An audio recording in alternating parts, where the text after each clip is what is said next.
نصیر حیدر نے سوال کیا تھا، مسلمانوں کے چار فقہ ہیں، امام مہدی کا جب ظہور ہوگا تو وہ اپنے جد کے بتائے ہوئے اصولوں کی مخالفت کریں گے یا وہ بھی وہی بات کریں گے جو پہلے امام کر گئے، یا پھر وہ امام ابو حنیفہ کی پیروی کریں گے؟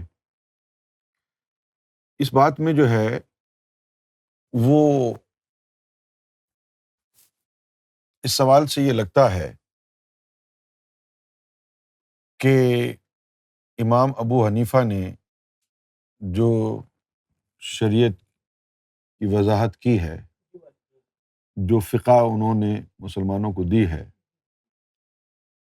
وہ خدا نخواستہ اہل بیت اعظام کے جو ائمہ اکرام گزرے ہیں ان سے ان کی مخالفت میں ہے۔ ایسا نہیں ہے،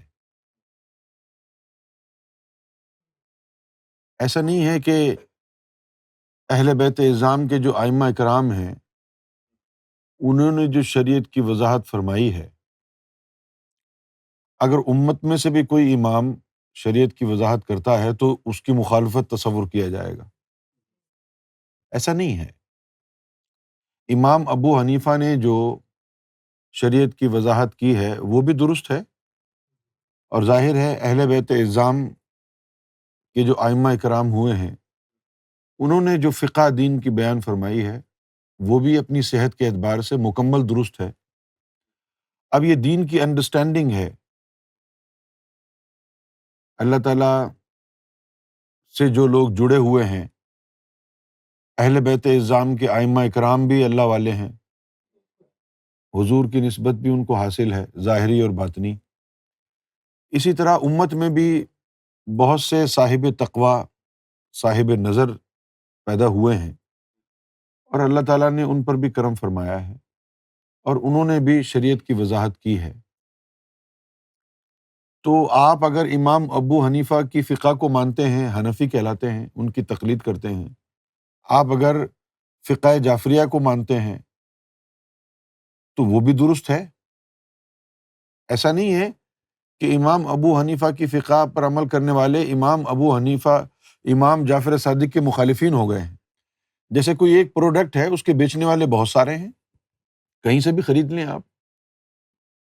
تو جو امام ابو حنیفہ کے مقلدین ہیں انہوں نے بھی جو شریعت کی وضاحت کی ہے وہ بھی درست ہے، اور امام جعفر صادق رحمۃ اللہ علیہ نے رضی اللہ تعالیٰ عنہ نے جو شریعت کو پیش کیا ہے وہ بھی درست ہے۔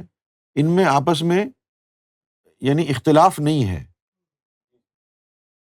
اختلاف اس لیے نہیں ہے کہ بنیاد ایک ہی ہے، مختلف یعنی مقامات کے حوالے سے قوموں کے مزاج کے مطابق یہ جو ہے فقہ کو وضع کیا جاتا ہے۔ امام جعفر صادق نے جو فقہ جعفریہ جو دی ہے، اگر کوئی اس پر عمل پیرا ہے تو وہ بھی صحیح ہے۔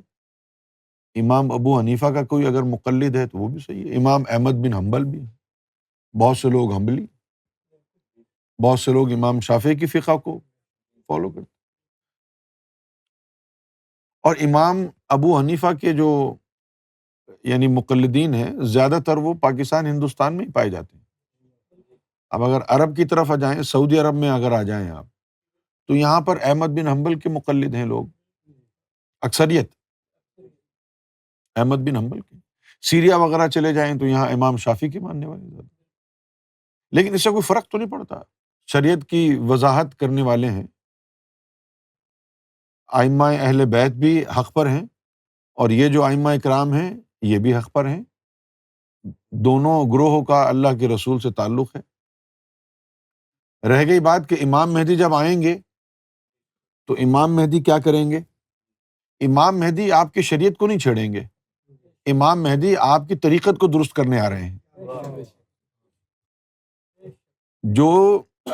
جو امام جعفر صادق علیہ السلام کی وضع کردہ شریعت پر عمل پیرا ہے وہ بھی حق پر ہے، اور جو امام ابو حنیفہ کی وضع کردہ شریعت پر ہے وہ بھی حق پر ہے، لیکن امام مہدی کو ان چیزوں میں چینج کرنے کی ضرورت ہی نہیں ہے کیونکہ یہ درست ہے نا۔ آج ایسا نہیں ہے کہ امام ابو حنیفہ کی شریعت کو خطرہ لاحق ہے، یا امام جعفر صادق کی شریعت کو یا فقہ کو خطرہ لاحق ہے، یہ تو سب محفوظ ہیں۔ خطرہ لاحق ہے طریقت کو، لوگوں کی طریقت بگڑ گئی۔ تو امام مہدی فقہ درست کرنے نہیں آ رہے، امام مہدی دلوں کو درست کرنے آ رہے ہیں۔ امام مہدی اور امام مہدی کے جد امجد کون ہیں سب سے بڑے؟ محمد رسول اللہ، سب سے بڑے وہی ہیں نا، سارے سادات وہیں سے نکلے ہیں نا، ساری اہل بیت انہی کے دم قدم سے ہے نا۔ تو محمد رسول اللہ کا فرمان ہے کہ اے بنی آدم، تیرے جسم میں گوشت کا ایک لوتھڑا ایسا ہے کہ اس کی اصلاح ہو جائے تو پورے جسم کی اصلاح ہو جاتی ہے۔ تو امام مہدی اپنے جد امجد محمد رسول اللہ صلی اللہ علیہ وسلم کی اس حدیث کو دوبارہ ریوائیو کر رہے ہیں معاشرے میں، کہ لوگوں کے دلوں کو درست کیا جائے تاکہ ان کے اجسام دل کی درستگی کے بعد از خود درست ہو جائیں۔